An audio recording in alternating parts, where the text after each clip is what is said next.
பசுமை அக்ரிலேண்ட் ப்ரமோட்டர்ஸின் கனிவான வணக்கங்கள். நம்ம சேனலை புதுசாக பார்க்குறவங்க சப்ஸ்கிரைப் பண்ணுங்கள், மறக்காமல் பக்கத்தில் இருக்க பெல் ஐக்கானை கிளிக் பண்ணுங்கள். இன்றைக்கி நம்ம பார்க்க போகிற நிலம் கடலூர் மாவட்டம் வேப்பூர் வட்டம் சிறுபாகம் கிராமத்தில் உள்ளது. இந்த நிலம் பார்த்திங்கன்னா மொத்தம் 2 ஏக்கர் 50 சென்ட் நிலம் உள்ளது. நிலத்தில் பார்த்திங்கன்னா கிணறு, ஃப்ரீ இபி சர்வீஸ் உள்ளது. கிணறு கூட்டு கிணறு.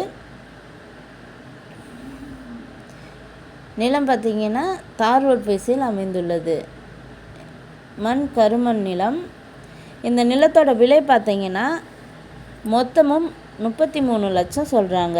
நிலம் பிடிச்சவங்க நேரில் சென்று பேசினால் விலை சற்று குறைக்க வாய்ப்புள்ளது. இந்த நிலத்தினை பற்றிய தகவலுக்கு கீழே இருக்கும் நம்பரை தொடர்பு கொள்ளவும். மேலும் நம்ம வீடியோ பிடிச்சவங்க லைக் பண்ணுங்கள், கமெண்ட் பண்ணுங்கள், ஃப்ரெண்ட்ஸுக்கு ஷேர் பண்ணுங்கள். நன்றி, வணக்கம்.